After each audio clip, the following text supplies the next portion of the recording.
যারা নতুন ইসলাম বানিয়ে নতুন জিকির বানিয়ে মানুষকে ডবল শাস্তি দেওয়ার ব্যবস্থা করছেন।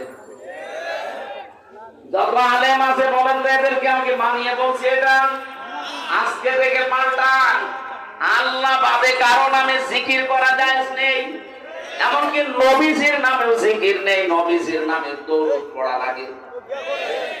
আর আপনি আন্দাজে কে আল্লাহ বাবা জেনে শুনে এই ভুল আর করবেন না। আল্লাহর সাথে কাউকে ডাকবেন না। আল্লাহর নামে যে জিকির আছে সুবহানাল্লাহ, আলহামদুলিল্লাহ, লা ইলাহা ইল্লাল্লাহ, আল্লাহু আকবার, এগুলো করেন।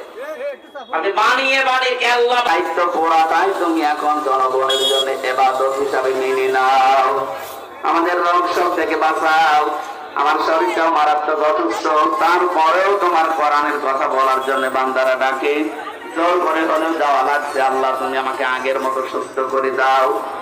বারাকাল্লাহু লানা ওয়া লাকুম ফিল কোরআনিল আযীম। তোমার যে বান্দা সেই কুষ্টিয়া থেকে পর্যন্ত নিয়ে এসেছে, লক্ষ্য করে আগামী 3 ডিসেম্বর রাজনগর সদর উপজেলায় রাজনগর সদর ইউপি নুরানী যুব সমাজের উদ্যোগে অনুষ্ঠিত হতে যাচ্ছে বার্ষিক তাফসীরুল কুরআন মাহফিল। উক্ত তাফসীরুল কুরআন মাহফিলে প্রধান অতিথি হিসেবে তাফসীর পেশ করবেন আন্তর্জাতিক খ্যাতিসম্পন্ন মুফাসসিরে কুরআন